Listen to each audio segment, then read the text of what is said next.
अस्सलाम वालेकुम dear students, मैं हूं हिना शौकत, आपकी केमिस्ट्री की टीचर। आज के इस लेक्चर में हम पढ़ने जा रहे हैं हमारा topic 4.3.5 which is metallic bond. और इस चैप्टर में हम समझेंगे मेटालिक बॉन्ड को with the help of a diagram in detail. So students, जल्दी से लेते हैं एक quick recap.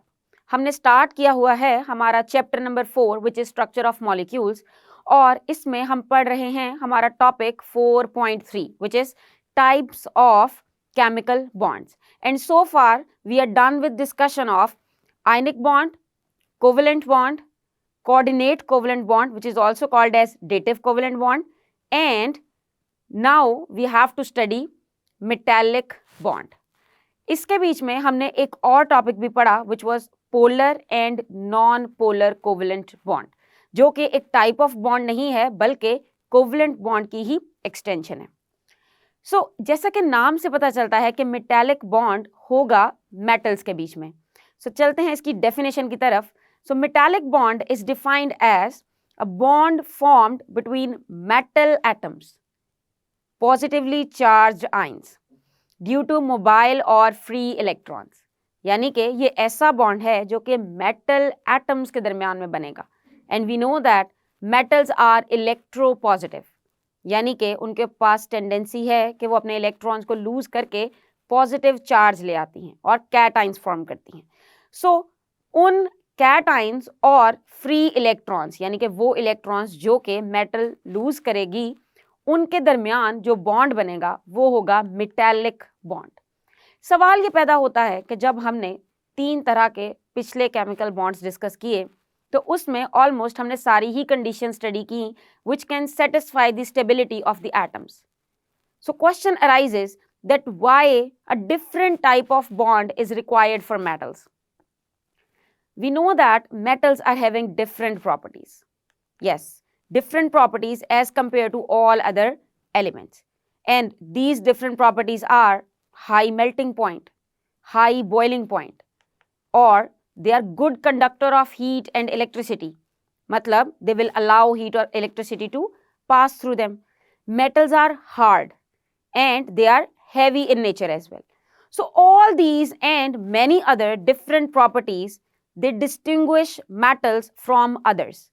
So it will suggest the existence of a different type of chemical bond present between the atoms of metals.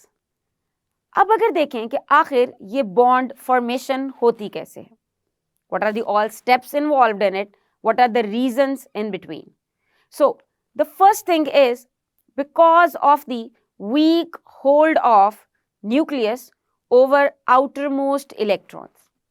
This is the first cause of the formation of metallic bond. यानी कि होता क्या है कि जो atoms हैं metal के, उनका न्यूक्लियस उनके आउटरमोस्ट इलेक्ट्रॉन्स को स्ट्रॉन्ग फोर्स से होल्ड नहीं करता। We can say that in case of metals, the hold of nucleus over the outermost electrons is weak. अब वो वीक क्यों होगा? यकीनन इसके पीछे भी कोई ना कोई रीजन होगी। So the reason is because the atoms are large sized, और जब एटम का साइज लार्ज होगा तो न्यूक्लियस की force to the outermost electron वो वीक हो जाएगी। साथ ही साथ greater number of shells in between the nucleus and the valence electron, यानी कि इनर इलेक्ट्रॉन्स का नंबर भी ज़्यादा होगा जो कि आपस में रिपल्शन क्रिएट करेंगे, और न्यूक्लियस की force to attract the outermost electrons वो और भी वीक हो जाएगी। As we know that the metals that we are talking about, the mostly they are from group 1 and group 2। अब अगर बात करें ग्रुप 1 और ग्रुप 2 की, तो down the group size increase होता है because of the addition of the more number of shells. So number of shells increase करने से आउटरमोस्ट इलेक्ट्रॉन के लिए न्यूक्लियस की फोर्स वीक होती जाएगी।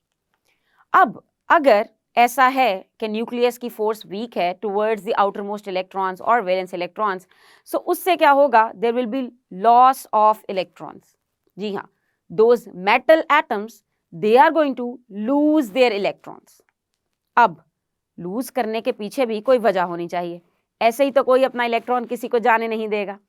The thing is metals they have low ionisation potential, यानी कि उनकी आयोनाइजेशन एनर्जी की value as compare to other elements, as compare to other atoms low होती है, मतलब बहुत कम होती है. As you know, what is ionization energy? It is a required amount of energy which is used to remove electron from the outermost shell of an atom. So वो होगी हमारी ionization energy. अगर ionization energy की value कम है, so इसका मतलब कि electron आसानी से ही अपने वैलेंस शेल से बाहर निकल जाएगा. ऐसा ही होता है मेटल्स के केस में. अगर आप एग्जाम्पल के तौर पे लें आयोनाइजेशन एनर्जी की वैल्यू फॉर लिथियम, तो वो है 520. और अगर इसी पीरियड में आप आगे चलते चलें, so what will happen, these values are going to cross 2000. So हुई ना as compare to other elements value थोड़ी सी कम. इसी तरह सोडियम की आयोनाइजेशन एनर्जी की वैल्यू 496 है, यानी कि लिथियम से भी कम है, क्योंकि सोडियम लिथियम के बाद आता है अगर हम मूव करते हैं down the group. So sodium में एक एक्स्ट्रा शेल है एज कंपेयर टू लिथियम, तो उसकी आयोनाइजेशन एनर्जी की वैल्यू और भी कम है. इसी तरह डाउन द ग्रुप जाते हुए आयोनाइजेशन एनर्जी की वैल्यू मजीद कम ही होती जाएगी. कम आयोनाइजेशन एनर्जी की वैल्यू का मतलब है कि वो एटम आसानी से अपना वैलेंस इलेक्ट्रॉन लूज कर सकता है. अब सवाल ये पैदा होता है कि अगर ये मेटल के एटम्स अपना वैलेंस इलेक्ट्रॉन लूज करेंगे तो होगा क्या, वो इलेक्ट्रॉन जाएगा कहाँ. So basically those electrons which are knocked out from the outermost shell of the atom, वो इलेक्ट्रॉन्स वहीं पे मूव करना शुरू कर देंगे around the atoms. So we can say that loose or free electrons of all the metal atoms, they move freely in the spaces between atoms of the metal, just like this. And none of these electrons is attached to any particular atom. यानी कि वो electrons जिस तरह समुद्र में पानी चलता है उसी तरह बिल्कुल मूव करने लग जाएंगे around their positively charged ions. either they belong to a common pool or belong to all atoms of that metal, things are going to remain the same. So हम कह सकते हैं कि nuclei of the metal appear submerged in the sea of these free electrons. यानी कि moving electrons को हम कह सकते हैं कि लाइक अ सी है, and in that sea what is happening, the positively charged ions, मतलब nucleus of the metals, they are embedded, they are submerged. So ये है हमारा मेटालिक बॉन्ड. और मोबाइल इलेक्ट्रॉन या फिर फ्रीली मूविंग इलेक्ट्रॉन, ये responsible होते हैं for holding atoms of the metals together forming a metallic bond. अब आखिर एक फ्रीली मूविंग इलेक्ट्रॉन है और एक हम कह रहे हैं सबमर्ज्ड न्यूक्लियस है, तो ये बॉन्ड कैसे बनाएंगे और मेटल अपनी शेप कैसे रिटेन करेगा. सो बेसिकली होगा क्या, इलेक्ट्रॉन्स चाहे पूल की फॉर्म में हैं चाहे फ्री हैं, but they are negatively charged. और अगर आप देखें न्यूक्लियस को और या फिर उस पार्ट ऑफ एटम को जिसने अपना इलेक्ट्रॉन लूज किया है, it would be a cation, it would be a positively charged ion. And we know that between positive and negative charge there is always attraction. और हम उस फोर्स को एक नाम भी देते हैं जो हमने आयनिक बॉन्ड स्टडी करते हुए भी पढ़ा था, which is electrostatic force. So हम कह सकते हैं कि between the nucleus and the electrons there is electrostatic force present, but it is not between a particular nucleus and a particular electron. So all those electrons forming a pool, वो और साथ ही साथ पॉजिटिवली चार्ज न्यूक्लियस, इनके दरमियान में एक force of attraction develop होगी और उसी फोर्स ऑफ अट्रैक्शन की वजह से वजूद में आएगा हमारा मेटालिक बॉन्ड. अब मेटालिक बॉन्ड की फॉर्मेशन को थोड़ा डिटेल से डायग्राम की मदद से समझने के लिए चलते हैं हमारे लाइट बोर्ड की तरफ. सो स्टूडेंट्स, जब भी एग्जाम में मेटालिक बॉन्ड का क्वेश्चन आता है तो most of the times you are asked to explain with the help of a diagram. और अगर आपको डायग्राम की मदद से एक्सप्लेन करना है किसी भी क्वेश्चन को, so you need to understand its diagram very very importantly. अब अगर हम चलते हैं इसकी डायग्राम की तरफ, so let's take an example of sodium metal. As you know that in sodium metal there is one electron present in the outermost shell because sodium metal belongs to group 1A.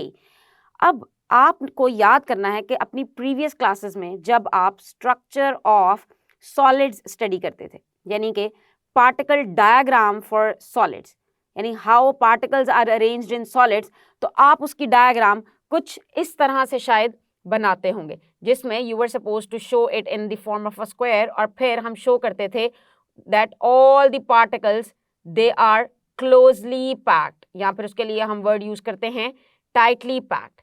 So basically, tab there was no concept of atom in your mind, but now you know that the smallest particle of a matter is atom, and all the metals, solid or even if you're talking about non-metals, they are made up of atoms. So अगर हम बात करते हैं एक solid metal की, suppose herein we are taking example of sodium, तो उसमें atoms भी बिल्कुल उसी तरह से अरेंज्ड होंगे जिस तरह आप पार्टिकल्स की अरेंजमेंट को शो करते आए हैं. सो एटम्स की अरेंजमेंट के लिए you can see the diagram of these atoms. Now you will say that this is not a sodium atom because in sodium atom there are total 11 electrons. मतलब first shell में 2 electrons होते हैं, then we have 8 electrons and then 1 electron as valence electron. But the thing is over here I have just drawn the valence shell, matlab the outermost shell only. So you can see the nucleus in the middle and the valence shell. You can see this is the valence electron and this is the center of the atom or nucleus.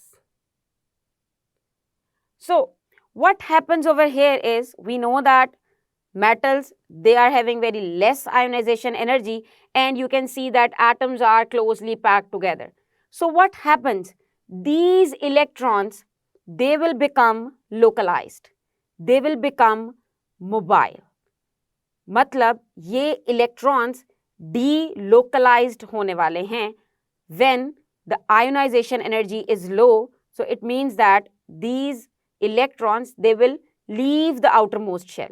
और अगर ये अपना outermost shell leave करेंगे तो कहाँ जाएंगे? यकीनन metal तो सॉलिड फॉर्म में होती है, सो ये इलेक्ट्रॉन से बाहर तो आने नहीं वाले. सो बेसिकली ये इलेक्ट्रॉन इसके दरमियान खाली जगहों में चले जाएंगे. तो अगर हम इसको शो करें with the help of a diagram, so इसकी डायग्राम कुछ इस तरह से बनेगी that you have positive charges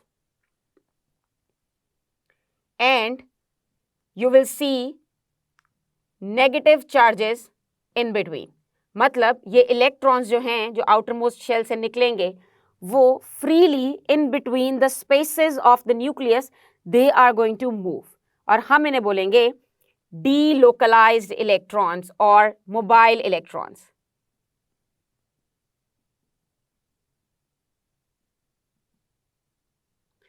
so अब ये मोबाइल इलेक्ट्रॉन्स ट्रेवल कर रहे हैं हमारे इस पूरे स्ट्रक्चर के अंदर. हम कह सकते हैं कि here is a sea of electrons in which positively charged nucleus is submerged or embedded in it.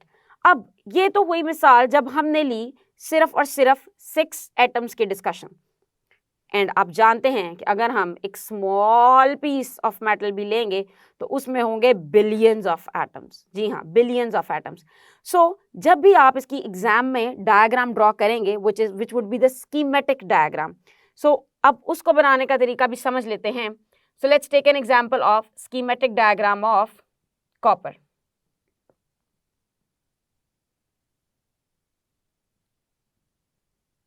Now here we are going to discuss for copper wire कि कैसे मेटालिक बॉन्ड शो होता है एक कॉपर पीस के अंदर, यानी कि copper wire के अंदर. सो फॉर दिस पर्पस आपको ड्रॉ करने हैं बहुत सारे इलेक्ट्रॉन्स. जी हाँ, and you are going to represent electrons with this dot. So आपको करना क्या है? You are going to fill it with these dots. These dots are going to show you the sea of electrons. और इस सी के अंदर क्या होगा? कहीं कहीं हमारे पास होने वाला है प्लस साइन, यानी कि this is going to represent you the nucleus. And same इसी पैटर्न को फॉलो करते हुए आप बनाएंगे बाकी सारी schematic diagram of these electrons. So जल्दी से इसको ड्रॉ कर लेते हैं।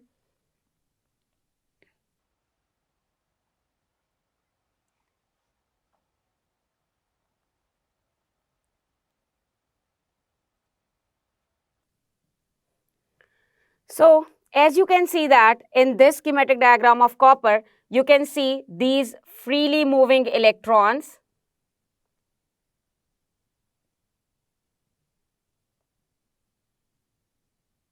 and this plus sign is going to show you the nucleus or the nuclei, the positive nuclei.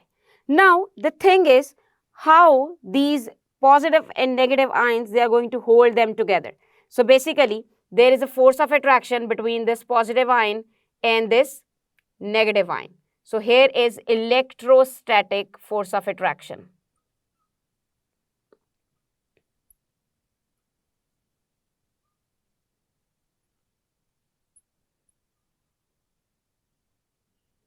Basically, this electrostatic force of attraction is the reason for metallic bond. यानी कि ये वो फोर्स है जो इनको आपस में जोड़े रखेगी और मेटल्स स्ट्रॉन्ग होंगी। सो स्टूडेंट्स, आज के इस लेक्चर में हमने डिस्कस किया है मेटालिक बॉन्ड को, what is the definition of metallic bond and why there is a different type of bond for metals, और साथ ही साथ इसकी फॉर्मेशन भी, और हमने समझा है इसकी एग्जाम्पल को in detail with the help of our light board as well. So see you in next lecture. Until then, Allah Hafiz.